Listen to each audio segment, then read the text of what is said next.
Recording.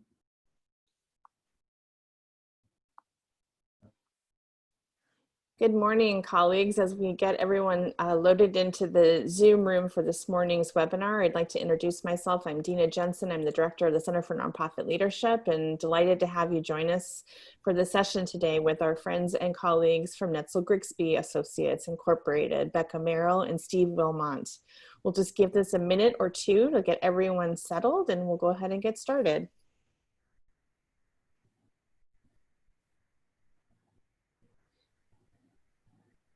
We're expecting about a little over 100 people to join us today, which is exciting, from both Santa Barbara, Los Angeles, and Ventura counties today, having taken a quick look at our registration list. So we're delighted to share the expertise of this important consulting firm and their body of work working with many of us on capital campaigns and fundraising campaigns throughout Southern California. There's already a comment, go Netzel Grigsby, from Lynette. I love it. That's so sweet. Oh. Fantastic. Let's just give it one more minute and we'll go ahead and get going. And we'll just welcome everybody as they get signed on.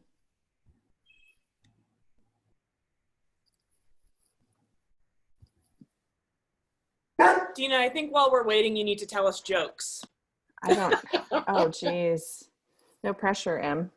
Carolyn Grange, to all participants, looking forward to this. Hi everyone, that's nice. So many of our friends and colleagues I saw on the registration list. That was very fun. That part's really nice. Without the hour-and-a-half commute to be in community together, it's a nice.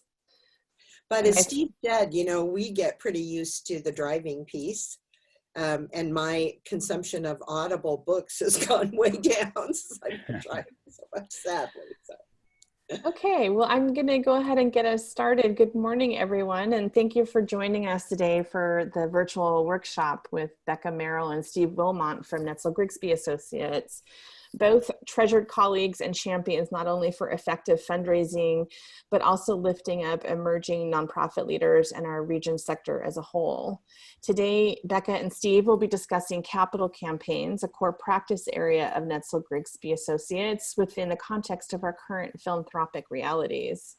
A powerhouse duo, Becca and Steve bring with them years of experience and expertise in designing, guiding, and leading successful fundraising campaigns, likely for many of us in this virtual meeting. This session is part of our COVID-19 webinar series, sponsored in part by the Ventura County Community Foundation. Brianne, next slide. We have some additional learning opportunities in the weeks ahead, and we welcome you to check out our website for upcoming sessions. One of a particular importance is next week on Tuesday at 10 a.m., where we'll be joined by the CEO of Cal Nonprofits, the Association of Nonprofits for the state of California. Understanding that policy developments and advocacy expectations continue to evolve around COVID response and also the climate that we're all operating in, I encourage you to join us next week for this important conversation. Next slide. These efforts also depend on individual donors just like you. If you'd like to make a personal contribution in support of these virtual offerings and keeping them low and no cost, a gift of any size is welcome. And I'll put an easy link in the chat box for your convenience. And finally, I'd like to once again recognize our collaborative partnership with capacity building partners across our region. In the early weeks of COVID-19, each of us was working diligently in service to our communities and quickly realized the power of our collective action, leveraging our strengths and our networks to support our social sector colleagues. The center began convening our colleagues on a weekly basis, and so thank you to our co-convening partners, the Nonprofit Resource Network in Santa Barbara, the Ventura County Community Foundation, the Santa Barbara Foundation, the Fund for Santa Barbara, the Association of Fundraising Professionals, Santa Barbara and Ventura County's chapter, Just Communities, Leading from Within, and Visionality, who's an invaluable partner in bringing these sessions online. Just a couple of final housekeeping items. Today's session will be recorded and sent out to everyone who registered to attend, along with the slides. We kindly invite you to pose your questions for Steve and Becca throughout the session. They will be addressed at the tail end of the webinar, but use the Q&A feature so that we can track and make sure that we're posing and answering all those questions to Steve and Becca. And then you're also welcome to introduce yourself and your organizational affiliation in the chat box. But we do find that if you pose a question in there, it's more likely that it'll get lost and not answered. So please make sure questions for our speakers are in the Q&A function. Becca, Steve, thank you so much for joining us and for always being so generous with your time, talent, and expertise. I'll go ahead and hand it over to both of you. Welcome. Well, thank you, Dina. We really appreciate being here. Steve and I are very excited to spend the morning with our friends and colleagues from up and down the Central Coast and even down into LA. Very happy to be sharing what Netzel Grigsby has learned during this difficult time. And just want you to know that if your question does not get answered in our discussion at the end, feel free to email us a question. Our email addresses are on the CNL website. Just look for the workshop presenters, I think is what the category is called, and go ahead and send us a question. I think we're ready to start our presentation. It's coming. Ooh. We are getting there. Okay, hopefully all of you can see the presentation that we'll be going through. And as Dina said, this is available to you. You'll receive this at the end. So I want to start with a kind of what our motto for today is, and that's from John Wooden. Do not let what you cannot do interfere with what you can do. And that's our motto for today, making sure that we are trying to move forward where we can. All of us are adapting to new ways of working as nearly everything around us has changed. But we're seeing some glimmers of really great generosity, kindness, kind of bright spots in the landscape, and we want to share some of those with you from people at all income levels and all different walks of life. Today in our session, we're going to take a look at what is philanthropy looking like in 2020. We're also going to look at some donor trends and some fundraising advantages, and then to talk to you about your campaign strategy and how are you moving forward, or have you paused your campaign, and what some areas to move forward might include.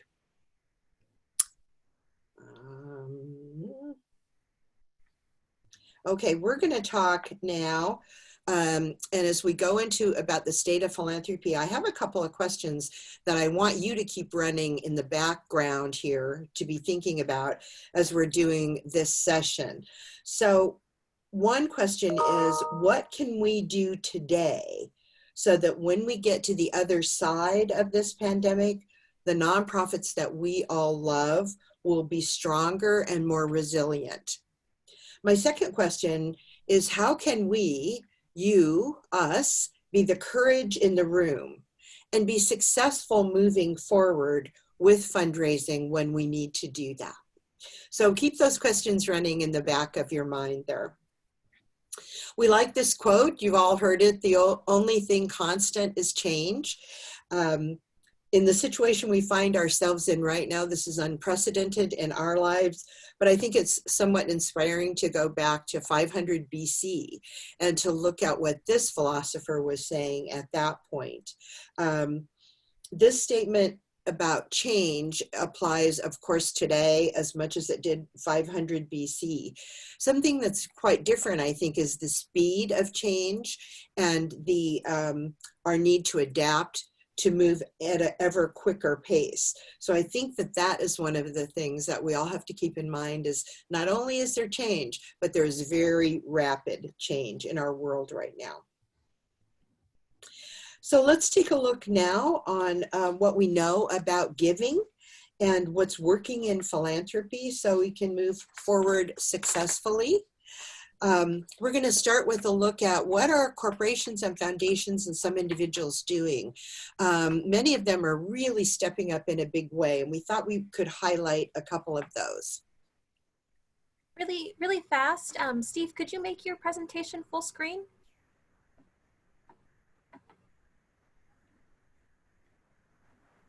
Thank you. Good. Thank you. That helps. So let's look at some of the huge donors that have stepped up and really shown that they can be part of the solution. Bill and Melinda Gates are celebrating the 20th anniversary of their foundation, and they've contributed $250 million to a therapeutics accelerator. I had to look up what that was. What it does is it coordinates the research and development efforts to scale up and address the pandemic.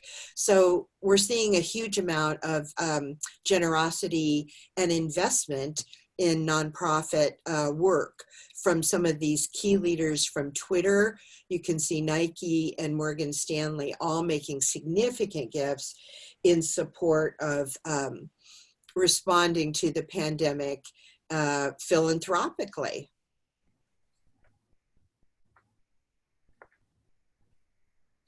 There are many others that perhaps don't have the capability of giving in those huge ranges, but these are many corporations that are stepping up.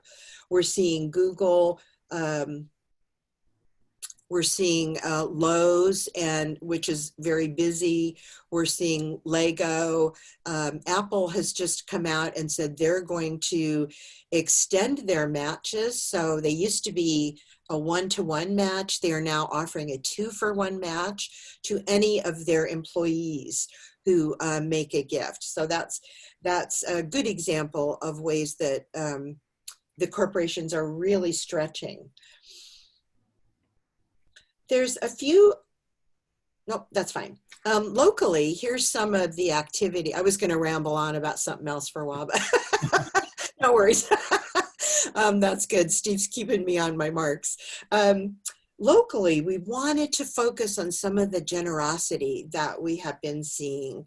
And some of you may be thinking that while this generosity is towards COVID, it's really a very good sign for philanthropy overall. So we want to look at Amgen that has committed $2 million to give away to nonprofits in LA and Ventura counties. We have the Santa Barbara Foundation and Hutton Parker are working to pull together the rapid response dollars.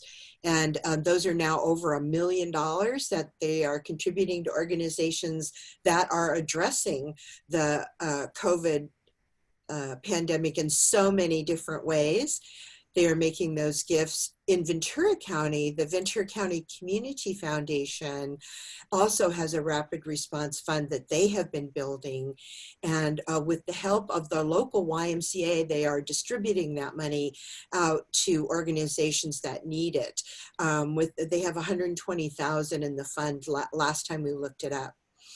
So we are seeing private companies, Amgen, Era Energy, we are seeing foundations really step up and find new ways to contribute to helping us all get through this pandemic.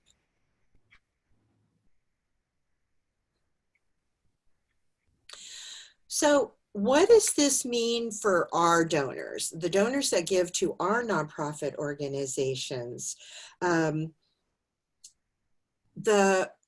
Looking to the future, we are in uncharted waters, all of us, but looking to the future, we do have some information that we want to share with you that we think is really good information. And that comes from Fidelity Investments did a survey, and we want to share that with you about what do donors think about their own giving behaviors during COVID.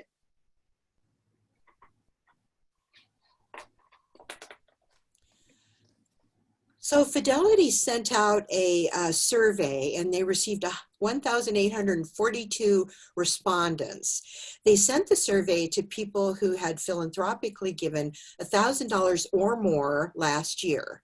And they asked them a series of questions about how do they see their philanthropy going forward? And if you haven't seen this study, you might want to Google, I think it's Fidelity Charitable is where you can find it easily. So these folks said 25% of them said that they would be giving more to nonprofit organizations than they did last year. And I may have already said this, but this survey was taken after we were in quarantine for COVID. So it's very relevant and very current information for you. 54% said they would give the same amount as they gave last year. 9%, it's not on the slide, but 9% said they would give less, and 12% said they don't know what they're going to do. When asked about who they would give to, 59% said they would continue to primarily support the nonprofits that they usually support, meaning you. You are the ones they trust. You are the ones they have confidence in to deliver strong programs and strong services.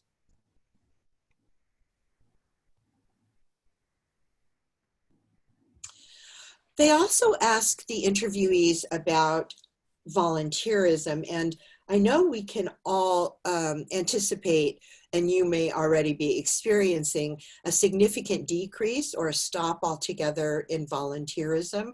47%, so a little less than half of the respondents said they would decrease or stop altogether their volunteerism.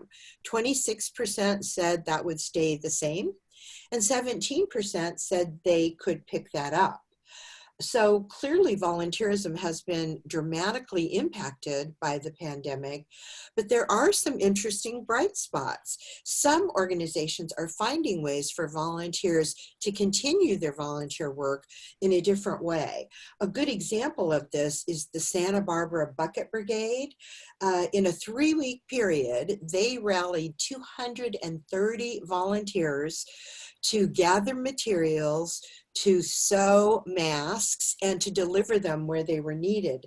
And they were able to produce 6,800 masks in just a 3-week period. So the question we would ask you on the volunteerism is, might you have volunteers willing to make phone calls to your donors to say, how are you doing? And to say, here's what we are doing as an organization. There are other ways that you might consider deploying. Let's see, Carolyn Grange is saying we have something that's really fuzzy. I'm going to ask Jenny Lynn to jump in, and Steve, is there anything we can do about that? You know, I think that it's just because of the format of the video. If she's having an okay time seeing it right now, I think it may have just been the previous slide. So, Okay. Becca.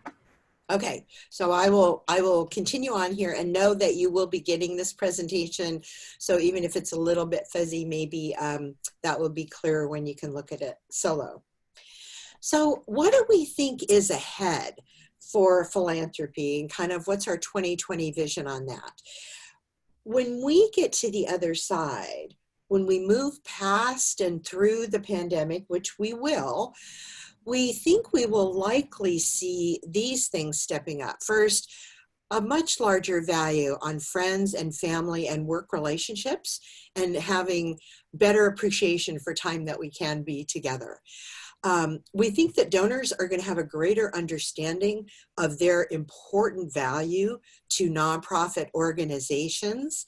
And it's up to each of you to be making sure that they do by staying in contact with them during this difficult time. Private and public and private organizations and corporations may continue their giving at these higher levels. They have already stepped up in some significant ways, and we think that that may continue. And we are looking to an uptick in volunteerism as individuals can become active hands-on after the pandemic as well.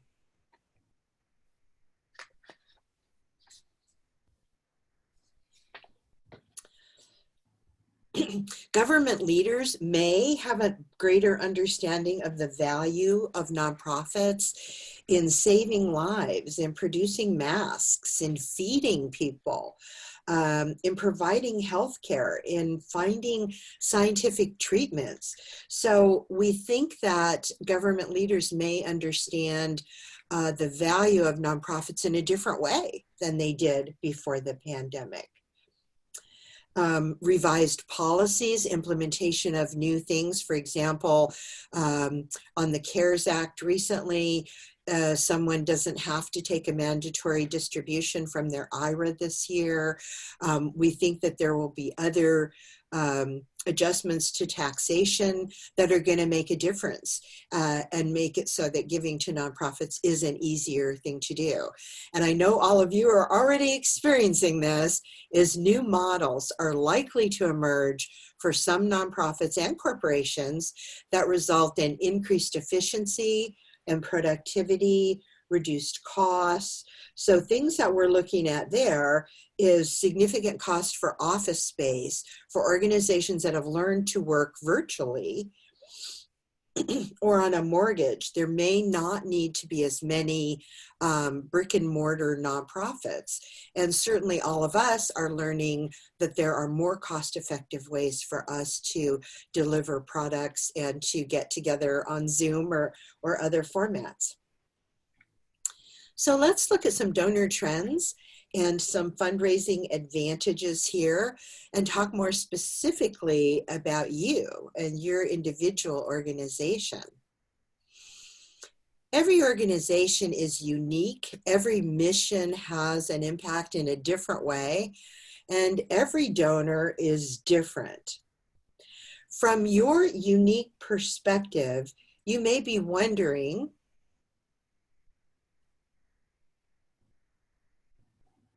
is now a good time to launch our campaign?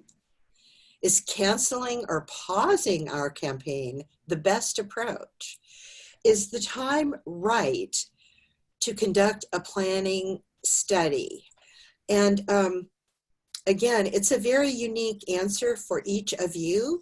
We can share a couple of interesting points about things that are happening during this time. We had a study that launched just before the quarantine took effect. Since that time, we've been able to continue the study. We've completed 30 interviews via Zoom. And based on those interviews, we're recommending a $30 million campaign for that educational organization to take on. So that was a very successful example of how you can continue if you are already in an assessment or a study. We also had a campaign or an assessment that started took the first step before COVID, and they have been able to recruit 15 members to their task force, and the task force has been meeting via Zoom and doing some really good work. So yes, we think that those things can happen effectively. You have to decide if that if that is a good fit for you. And Steve's going to talk a little bit more about launching campaigns and conducting campaigns in just a few minutes. So as each organization is unique, each project is unique, and there are no one-size-fits all answers here. What we've prepared for you is a series of questions, and we want you to think about. We want you as an organization to get together with your executive director, with your development director, with your board, with your stakeholders, and really look at these questions thoughtfully as a set of framing questions.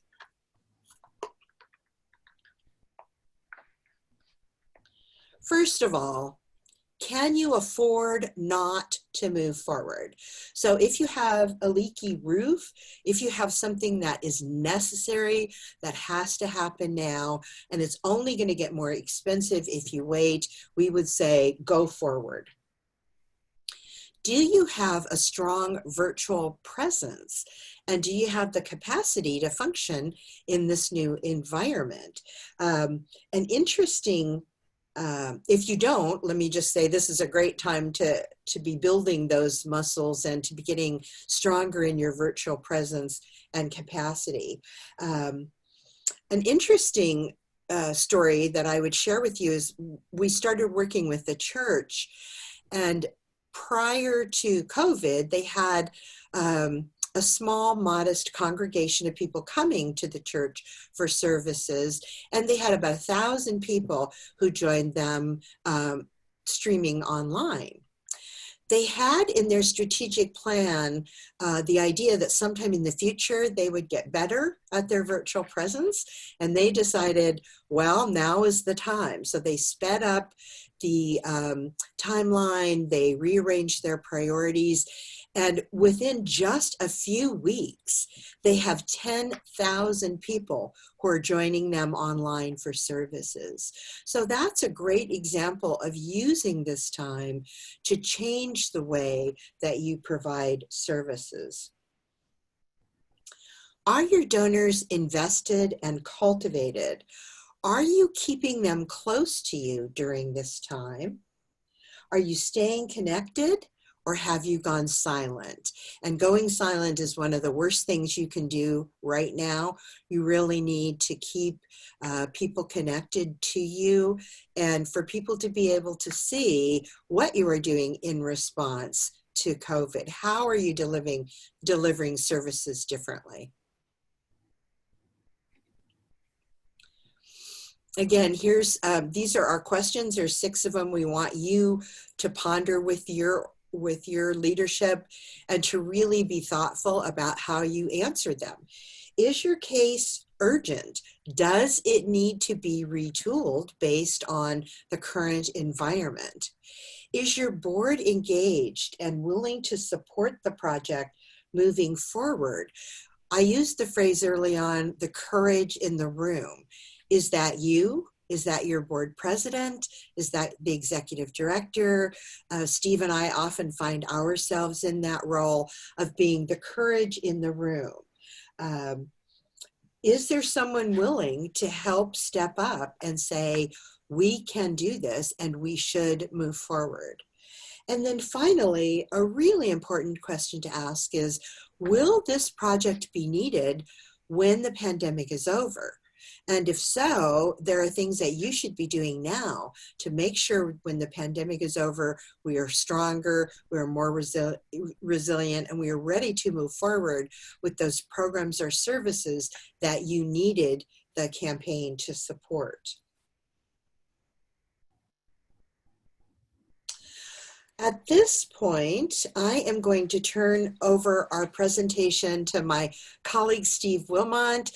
Steve has a deep background in nonprofit organizations, and many of you know him, past president of AFP. So I'm so pleased to be partnering with him and to have him working on our Netzel Grigsby team. Steve. Well, thank you, Becca. And what I wanted to do just at this point is provide a little bit of a summary of all the things that Becca had the chance to share with you already. And the reason I want to do that is because our hope is that after this presentation, you're all going to be able to go back to your board members and your key volunteers and become the courage in the room with some new information and some encouragement. So if you think of a summary of the things that you heard from Becca, particularly from the survey work she did, the first thing is donors are still most likely to give locally to organizations close to home, to you, to the people that they already have a relationship and that they trust. Secondly, most donors do not plan to shift their giving priorities. I know all of us were fearful that when this pandemic launched and so many changes happened in our operations and our home lives, that donors were going to be shutting down. What the survey tells you is that they're not, that they want to keep giving, they want to hold on to their priorities, and in fact, some of them are going to give more. But one other piece that's really important for all of you is that donors in general say they don't have enough information to inform giving and the impact of their gifts. Well, being at a time like this, when we're sheltered at home, we're maintaining social distance, this might be a great time to make sure you share more information about the impact of donors' gifts. And also that you share information about how their gifts influence your organization's response to COVID-19. Donors want to do things to support COVID-19, but they don't always know that you are one of the ways they can do that. So make sure you tell them the story a lot, and that way they can respond and be helpful and do it through you. Another real helpful thing when you can share this with your board members and your key volunteers is to look at fundraising from the really big long-term picture instead of the more scary current, what I read in the newspaper today picture. If you look at big picture and long-term, this statistic holds true. And it holds true from the times when we've had big, bad recessions and fires and earthquakes and all of those things in the past. Ongoing charitable giving increases, and even if it has a temporary drop, it still comes back. And your role is to make sure you prepare yourself to be a recipient when it does come back. Something else to consider here is that we only know what we know, and history has taught us some really important lessons. You see some of the general lessons. People are generous even when it's tough.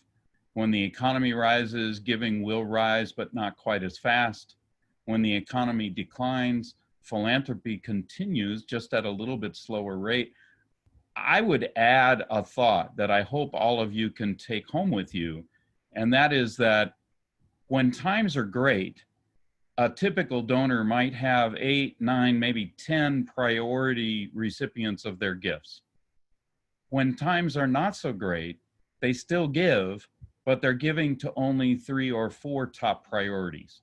Your job when it's difficult times is to try and do the relationship building, the cultivating, the educating of your donors so that you stay in their top 3 or 4 donor priorities. And that way you can maintain your consistency from your strongest donors.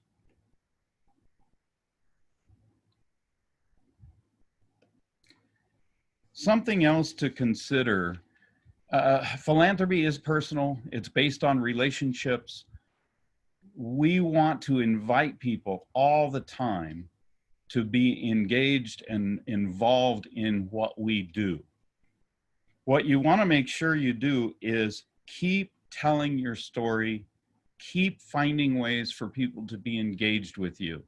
And that's true whether it's a capital campaign that you're in, or whether it's your ongoing operations, whether it's a special initiative or program that you're working on.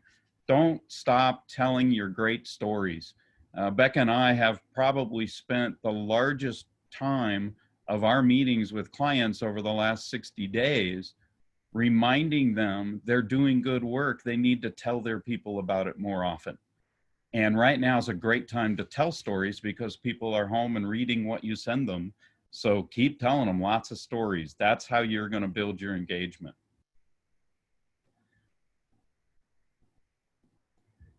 Believe it or not, there are some advantages to raising funds during difficult times. And you see some of them on your screen right now.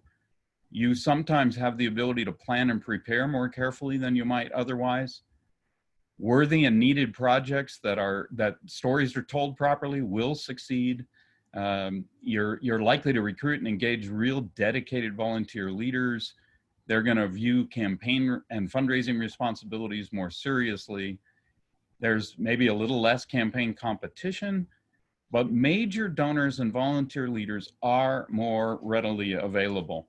A great example I'd share with you is one of our clients, one of our organizations, had to convert what had historically been one of their biggest in-person fundraisers, a breakfast event, and they had to convert it during this shelter-in-place time because people couldn't attend. What it required them to do was to really plan and prepare the agenda of the event more carefully. And they had to prepare video clips, and they had to prepare testimonial statements, and they had to find ways to invite and inspire sponsors to still want to support the event. But because of all that extra work, they ended up netting over $100,000 on a virtual morning breakfast event. And that matched the net they were getting when they did the event in person. So there are some advantages because you are going to focus in on the things that really, really matter. And we want to encourage you to really think that way. I wanted to take some time now to share with you some success stories with the clients that we're working with right now today and have been over the course of these last 3 months, because I want you all to know this stuff will work. And staying focused on this kind of approach in fundraising, you can still have a lot of success even when it feels like everything is different and scary and we're all sheltered in place and not able to see people the way we used to. So let me try and share a few. One really exciting one happened in one of our capital campaigns that was a school, independent school. And, you know, oftentimes when this happened, fundraisers were saying, well, we can't ask for a gift because we can't see them in person, and so it'll never be right. And in this particular case, the approach had begun with just 1 half-hour walkthrough personally before the shelter-in-place orders came. But the school development director decided to follow up, even though they couldn't do it in person, follow up via Zoom. And because they stayed connected, they had 3 Zoom conversations by which an original gift offer of $25,000 became a lead gift offer of $2 million. And that was done primarily in Zoom communication. It was informing and educating this rather inexperienced donor about how philanthropy could work and what a huge impact it would have on the school. And that could be done very successfully by Zoom. In one of our residential human service clients, it became clear during the pandemic that their residents weren't going to be able to see their families.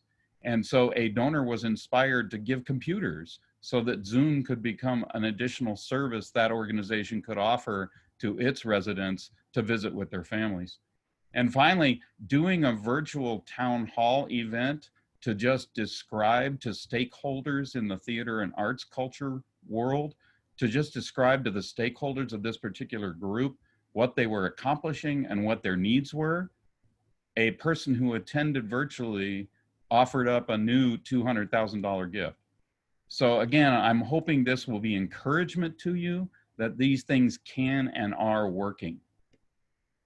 Another church religion campaign was able to encourage a campaign donor who had already made a several-year pledge to take the first pledge and offer it to operational needs instead of the capital campaign. That donor was also inspired to just add an extra year onto the end of their pledge so that the whole amount would still remain the same. So I want to encourage you to consider creative ways to involve people who are in pledges with you that might help them help you. Research Institute health client was able to complete their assessment and development plan during these 60, 90 days of shutdown time so that when things do return to a little bit of normal, they got a new plan and some new inspiration, some new momentum around fundraising for the organization. And finally, another church and religion client had requested a $100,000 gift before the shutdown, but was able virtually to complete that commitment through phone and through video conferencing to be able to get that completely committed even when they couldn't see the donor in person.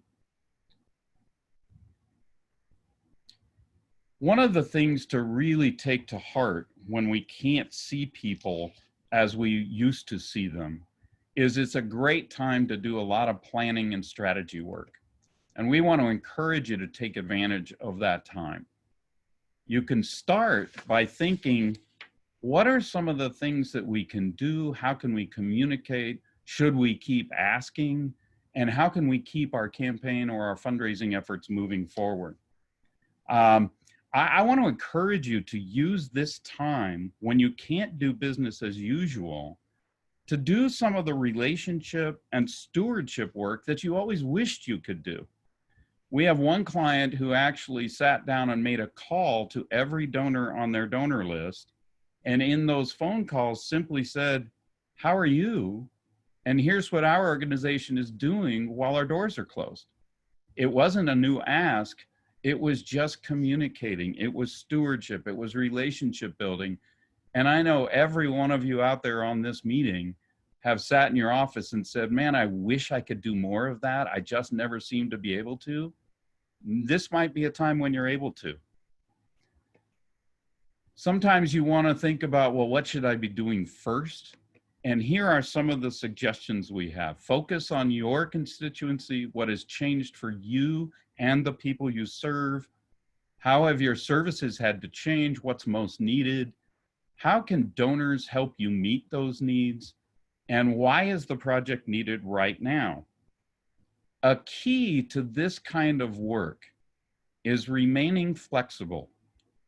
Not every donor is comfortable with Zoom communication, but not every donor is uncomfortable with Zoom communication and some of the other creative ways we have to talk to people.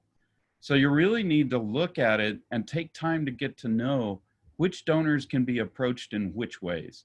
Be flexible, be creative, and as you've heard from some of the stories I've told, you can still be very successful even when you can't see the folks in person the way we used to. It's also a great time to think about how strategic can our communication be. And we want to encourage you to be focused versus being general. When you hear the phrase segment your database, it just means talk to people where they are. A donor, a major gift donor, a legacy donor, they have different things that matter to them. And when you can speak to those differences, you'll keep them closer to you. Your volunteers, your participants, your corporate partners also have different things that matter. So share those differences.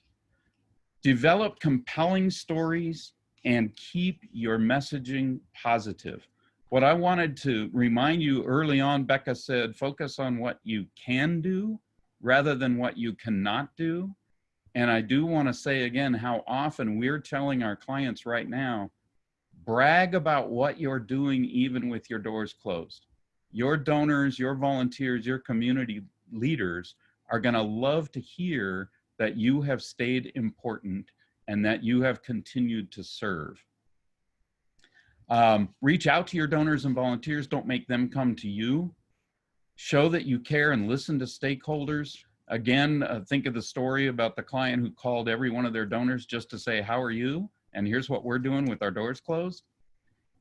Share what your service recipients need right now. That kind of speaks to the computer story so that I could Zoom with my family when I can't see them in person.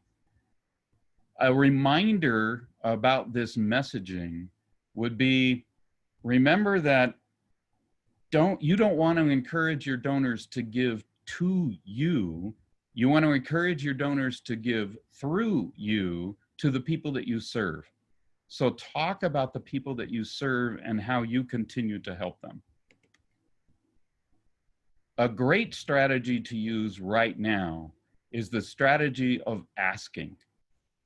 We've tried to highlight on this slide how many different ways you can be asking people things right now. And the more you ask, the more you're going to find ways to succeed, even when you can't see people in person. Ask for advice. You see that one on here. That's critical. This is a great time to ask people for advice. Ask them for help. Ask how and if you can help. I really want to highlight upper right-hand corner, ask stakeholders to share your stories. We are seeing a lot of success with folks recording very short video clip testimonials of the people who are receiving your services, and then attaching those short video testimonials to an email that a board member could then send to some of their contacts, that a volunteer could send to some of their donors or prospective donors. A short video clip of a stakeholder sharing their story is a very powerful tool right now in this environment. And those, of course, are also the things that are very successfully posted on social media. Ask people to volunteer, and yes, ask people for support. So what might be your fundraising, your campaign strategy moving forward?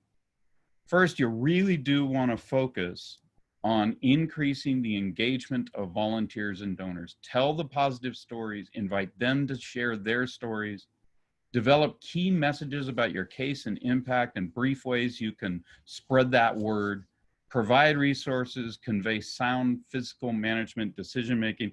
We were talking a little earlier about the fact that if your board members are having the difficult conversations about ways to cut some expenses or be creative or be more efficient, you can brag about that too. Conveying sound fiscal management and decision-making is an encouraging story for donors and community leaders to hear.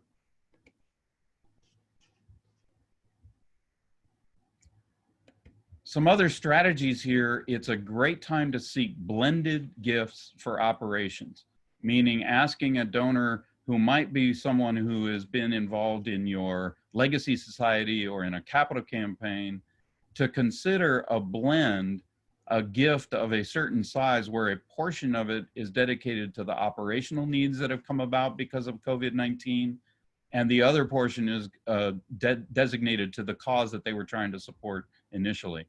That also provide for alternative pledge options. You heard the example of somebody saying, well, if I'm giving this many dollars a year for the next 5 years, I'll give it for the next 6 years, and you can take the first year and assign it to your most urgent, pressing, current need.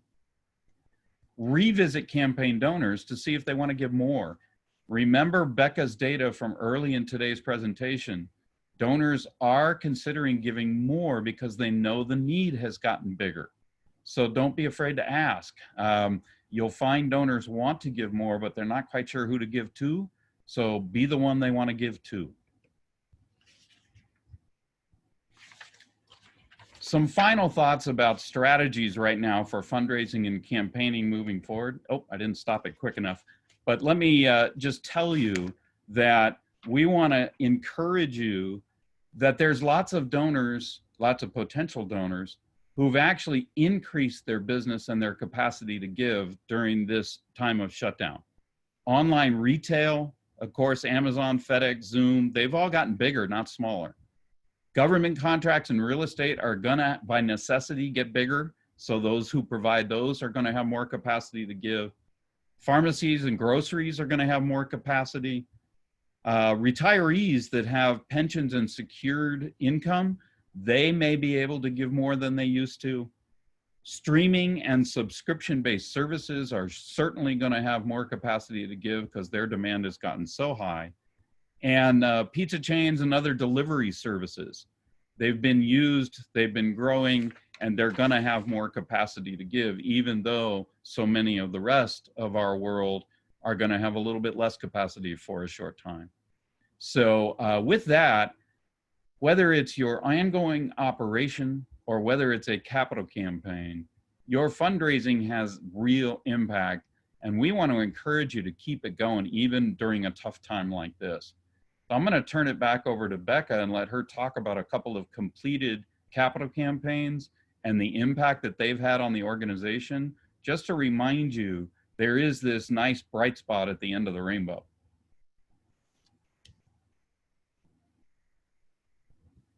Becca has to unmute herself before she can start talking again. Thank you, Steve. So we did want to just share a couple of success stories and have you think about what is that bright spot when we're through this difficult time. Wanted to share this one with you, the Santa Barbara Zoo Discovery Pavilion. Many of you have been there for meetings. Many of you have been there just to visit the zoo, but this was transformational for the zoo to be able to have a real education center for their programs, to have a place where the community could gather. During this campaign, there were a lot of rough spots, and they persevered and they moved through them. And now they have this fabulous facility that allows them to do so much more than they could do before. I remember early on in their project, they were being audited by, I think it's the Zoo and Aquarium Society does an audit on zoos, and they had a walkthrough, and one of the results was your education programs are fabulous. The facility you're doing them in really needs to be addressed. So they addressed it. And because of the generosity of all those donors, and because they persevered through some really difficult times, they now have this great facility to share with the community. The second one I would share with you is Casa Pacifica Center for Children and Families in Camarillo. This is an amazing organization many of you are familiar with that is instrumental in helping children who've been neglected and abused. And the stories of the children absolutely break your heart. They take in some of the most difficult children, some of the children that have the most, have multiple problems in their lives, and they give them a place to heal and to grow. And through their capital campaign, they were able to redo residences and to update them and to have new meeting spaces and new program spaces, which is just critical to their mission. Again, during their campaign, many obstacles arose. They stayed the course, and this is the bright spot at the end, is that they have a wonderful facility to better take care of the children along the Central Coast.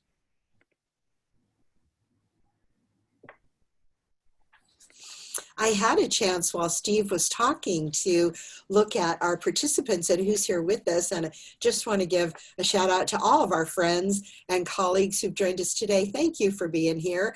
And during the Q&A session, we'd love to hear from you. What are you doing in response to COVID? How are you keeping on top of things with connecting with your donors? So here are just a couple of closing thoughts for you. Important to stay apprised of what is happening in the world of development. Many of you are AFP members or read the Chronicle of Philanthropy, connecting with your colleagues and with other nonprofit leaders. Very important for all of us during this time. Stay focused on what you can do and not what you can't do. We've said that a couple of different ways in this presentation. It's just so important to look at where is the path forward and not that there's a rock in the road. Keeping a schedule is one of the recommendations that we wanted to share with you now. On the space station, this is something that they do, and it's something that we can learn from the space program, is how do they manage that isolation? One of the things they do is they keep a schedule, and that's been really important to their mental health. I mentioned connecting with your colleagues, but also connecting with donors and with volunteers. Take the time to plan and cultivate and steward and inform them.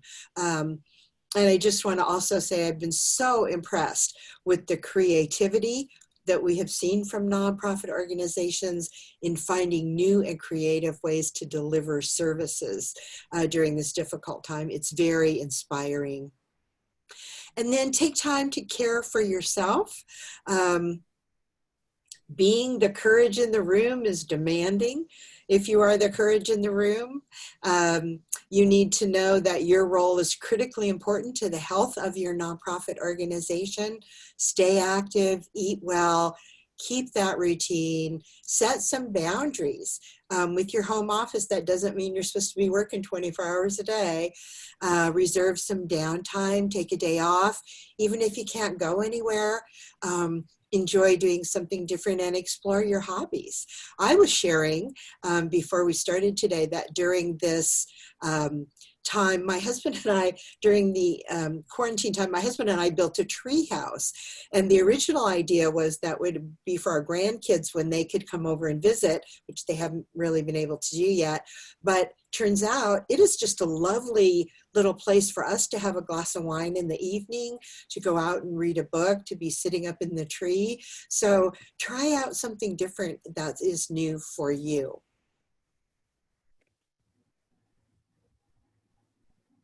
So we are open for discussion now, and I'm going to turn it over to Jenny Lynn on how we do this part of it. Hello everyone. I am the program specialist over at the Center for Nonprofit Leadership. So hello to anyone I haven't met, and then hello again to people that I have in just the past 2.5 weeks.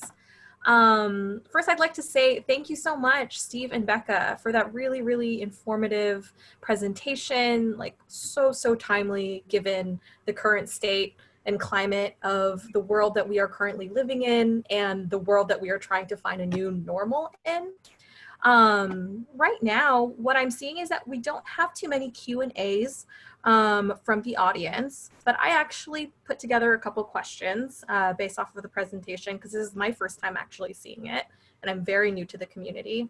Something that actually struck me from some of the stats, Becca, that you brought up in the earlier part of the conversation is that volunteerism is down. The reason why that struck me actually is I feel like in this moment of collective crisis that we're experiencing, I feel like I've noticed most people wanting to get involved.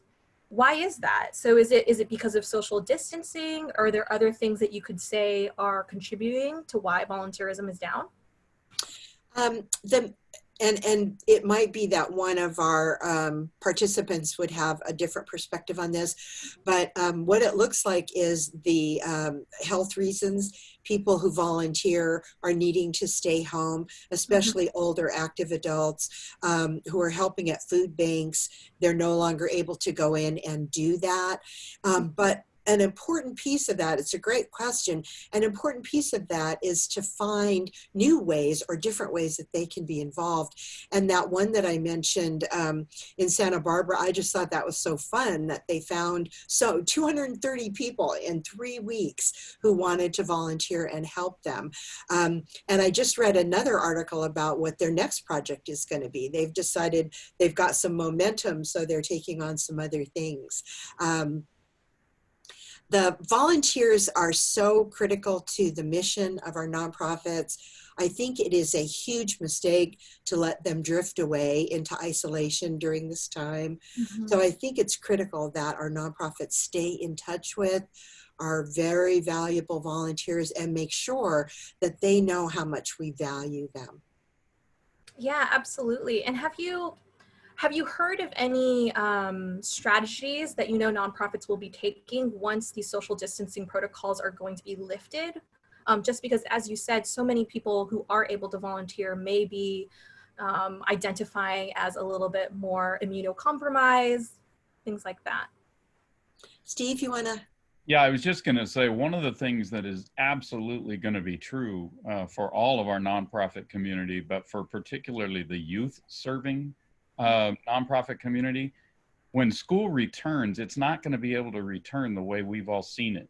And so there's going to be huge need for services to youth on days they cannot go to school in person. And I think volunteers are going to be a urgent part of the ability to provide some of that kind of non-school day service. Yeah. It's going to require training, and it's going to require social distancing and all those things. But our youth population is going to desperately need more volunteers and more services, because they're not going to be able to be in school all day, every day, like we're used to. Mhm. So that's one. And I want to echo what was said earlier, that just because a volunteer can't come see you in person doesn't mean you shouldn't be telling them all the time all the things you're doing and how much you look forward to when they can come back in person. And maybe they can make a few thank you phone calls, or maybe they can make a few service deliveries. Keep them connected to you, because when they can, they're going to want to come back full score. Another, just let me just tag onto that. Something that we are seeing is in certain populations, in certain communities, while the schools are doing online services, the parents don't necessarily speak English, perhaps cannot help the kids with their homework, aren't technologically comfortable, or so kids have more and more barriers by not being in that classroom. And as Steve said, getting volunteers who say, well, I know how to use Zoom, I'm happy to sit down with the kid and do some tutoring, is really critical going forward. So finding new ways for volunteers to be part of what we do, I think that will make a big difference. And there are ways that volunteers can help you connect. You may not have time to call everyone who's given you $10, but I think if you call a few volunteers and say, could you just call these people and say thank you, and we miss you, and we're looking forward to the time we can get back together, I think that kind of messaging right now is really well received. Yeah, that kind of high touch message means so much in this very socially disconnected reality we're in right now. Yeah, to your first question, gentlemen, it's not that donors don't want to volunteer, it's that they feel that they can't. So when we find ways for them to join us, they'll stay with us. So I have a couple questions from our participants today. So Melissa is stating that we focused a lot today on COVID-19 and the impacts on that current giving. However, what are both of your thoughts about how the Black Lives Movement will impact giving and involvement? I'll jump in first, and then Steve, you can jump in right after that. I think what will happen is, again, you're seeing a crisis inside of a crisis, the unfolding of the Black Lives Matter. I do think money will start to flow towards inclusiveness, towards organizations that are involved with social justice. If you are an organization that is already focused on some of those things, this is a wonderful time for you to have a salon in the evening and to invite people to come and talk.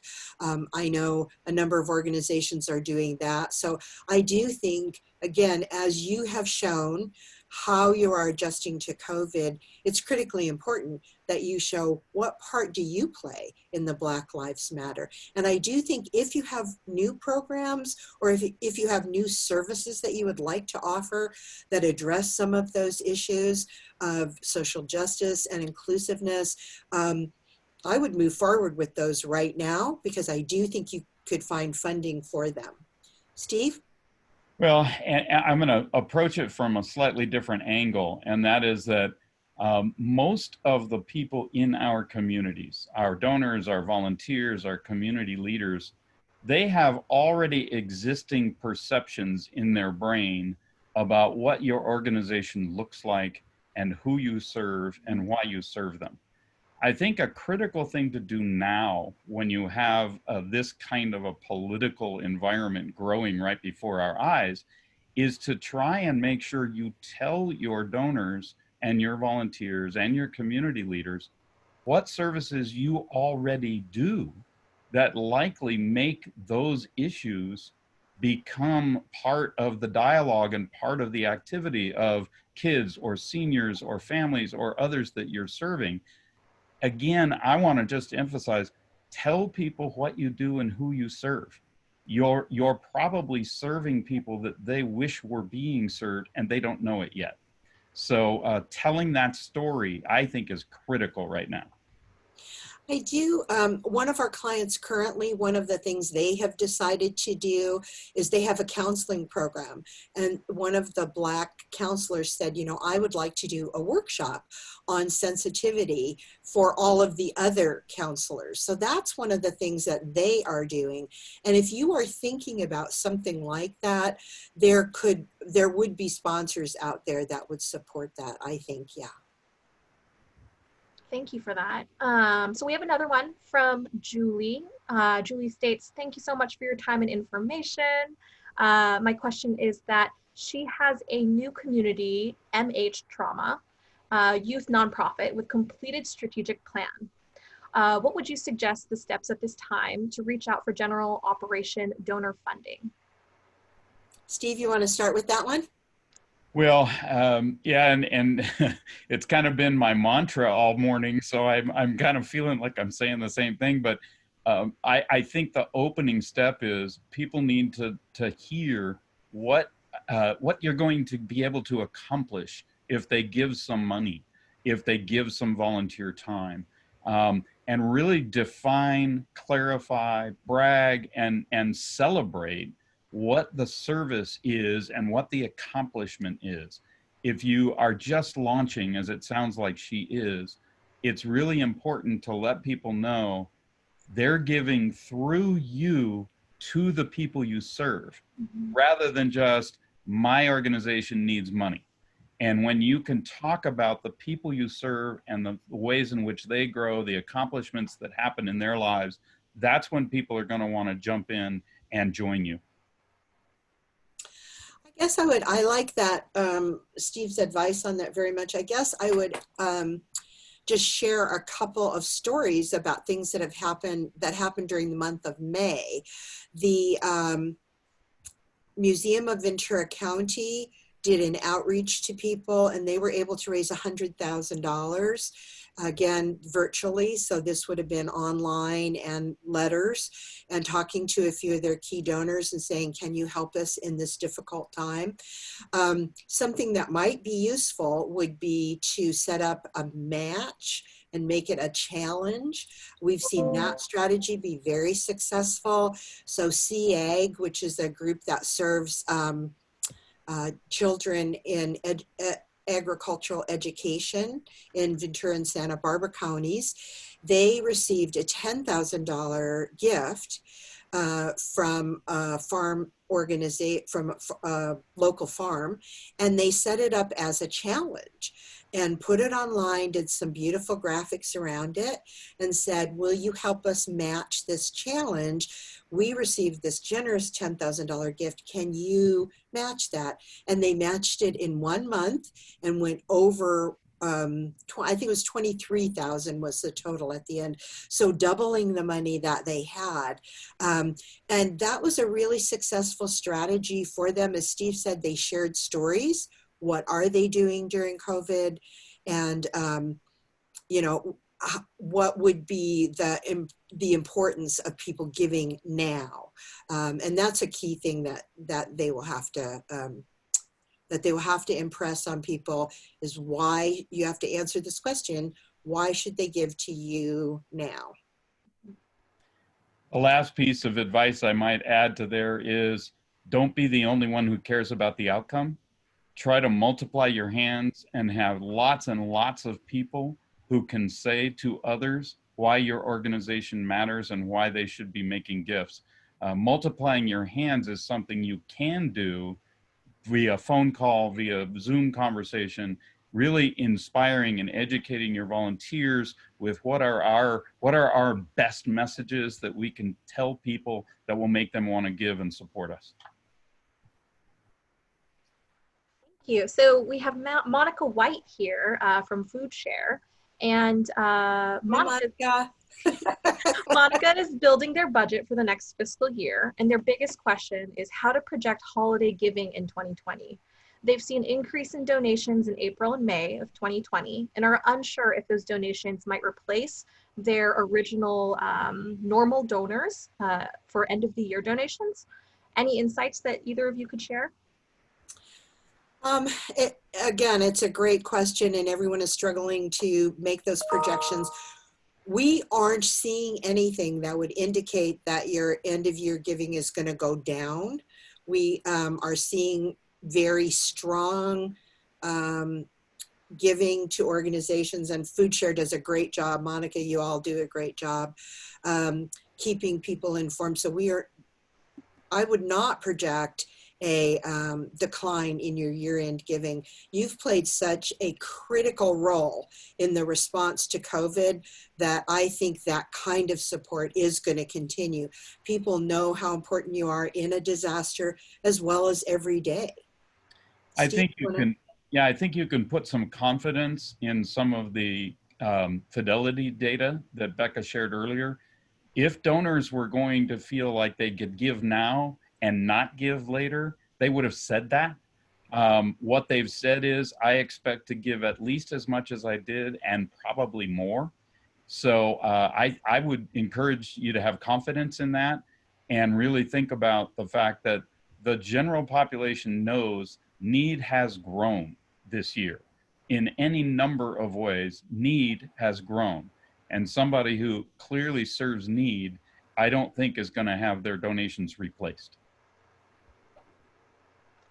Wonderful. So another question from Natalia. Curious about what is the trend in the performing arts? Admitting that psychologically audiences may not feel comfortable going back to theaters even when they are able to open. So the business model is kind of broken for a while. Do either of you have any advice for them regarding fundraising for their annual fund campaign? Well, first of all, Natalia, great job you are doing connecting with people. The online symphony pieces are wonderful. You are delivering music to people in this odd environment that we're all struggling through. So you're doing, I think, a really good job keeping connected with people. In the arts, we're all in uncharted waters here, so we aren't sure what's going to happen.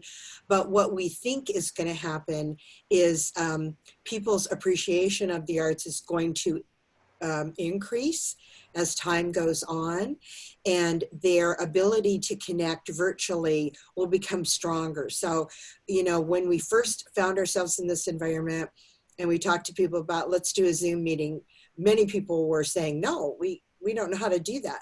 Now, pretty much everyone is comfortable doing, not everyone, but pretty much everyone is comfortable doing this kind of getting together. So continue doing what you are doing would be my best advice there.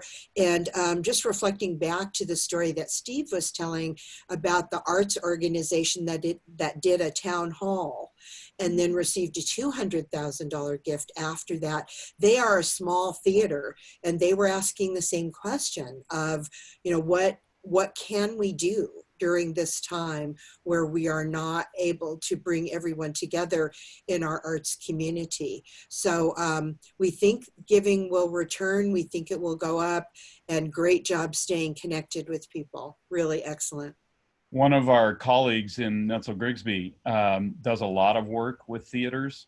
And one of the stories he shared is how much their audience, their members, and their donors are enjoying little behind the scenes glimpses that can be provided virtually, interview with performers or interview with artists, or a video of a rehearsal session that teaches your audience how things are actually planned and prepared and put together.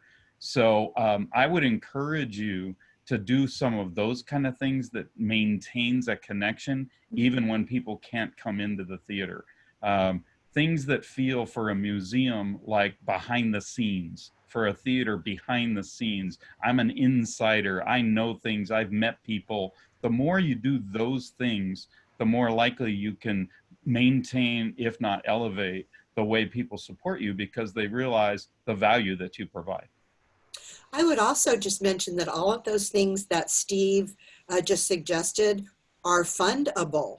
You can go to a bank or a business or an organization and say, we need to do this during our time of the pandemic. Will you sponsor? And this workshop was sponsored by the Ventura County Community Foundation and other generous donors so that it could be provided free.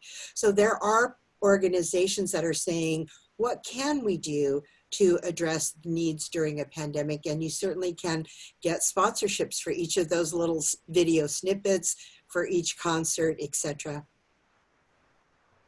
So I have another question from Shannon. Shannon's wondering if both of you could maybe address planned giving and how to discuss this topic during a pandemic when death is a very touchy subject and people are focused on their own mortality. Kind of a heavy one. Yeah, and I guess the thought that occurs off the top of my head, we haven't been in one of those kind of conversations during these last 60 to 90 days, so I can't share a story like we shared about so many of the other things. But what occurs to me off the top of my head is that this would be the kind of conversation the same way it was even before we got into this particular new environment. And that is sustaining the organization for the long haul, making sure that the conversation about planned giving really talks about long-term, big picture support for an organization that matters so much to them. I would focus on those things rather than on the mortality piece. We don't suggest people talk about the mortality piece prior to this environment. So I'm certainly not thinking you want to bring it up even more now. Certainly the donor, the potential donor, is feeling it a little bit more because it's so much more right in front of us every morning. But I think the real success comes from the conversation about big picture, long-term sustainability that you can provide as a donor that's different than writing a check right now today. I mean, one more approach, and I don't, is that Shannon Yasmin that asked that question by chance? Hi, Shannon. You're the expert at this, so I think that would be interesting to hear from you. But one thing you might consider is that blended gift that Steve was talking about earlier. We are seeing a lot of giving in that direction where someone, if you go to a donor saying, we have a need right now, we need to do these online classes, we would look for a contribution from you for that. But we do want to sustain our organization through good times and bad going forward. And for that reason, we want to also ask you to consider a bequest. A blended gift, like could you do $5,000 a year now in support of our ongoing work? And could you put $25,000 in your will for a total of a $50,000 donor, and then recognizing them at the higher level? That would be one of the things. And the other thing is, and I know you're already doing that, is just, as Steve had said earlier, sensitivity to that donor. If they are, you know, dealing with something close into their family, if they've lost a member to COVID, certainly just being thoughtful about that and sending those notes and connecting with people. All that is so important right now, but knowing where that donor is, and again, I know you're great at that, but knowing where that donor is in the midst of this difficult situation, I think would be paramount. Mm-hmm. I have a question. So Steve, you had mentioned that donors don't really have enough info to inform their giving and their impact all the time. So I think something I was curious about is collecting data right now about your organization's impact. I feel that sending out surveys in this moment, it gets lost in a flood of like all the webinars you may have registered for and maybe planning to watch later, things like that. So do you have suggestions about collecting that data? Well, I do, but I also want to encourage people to not make data collection too complicated. We have one client that has been doing some new services during the shelter-in-place order. Online tutoring, online access to organization services, and meal delivery. So they're doing those three things. And what we have suggested to her is just keep track of the quantity. It's not it's not a survey, it's not anybody has to require to reply kind of information, but to be able to come back and say, just in the last week, we had 763 unduplicated mentoring sessions with students who needed help with their online schooling. That's a big number, and it feels great, and you can brag about it. So I guess what I would say, I think you're right. I think this would be a tough time to do some sort of an elaborate online survey, or especially a mail-in kind of a thing. Yeah. But I would certainly say gather the simple data and then brag about it. Yeah. And get others to brag about it. Mm. Get, sending that out to your board members and saying, look what we did. We provided these tutoring sessions. Please send this out to people that you know.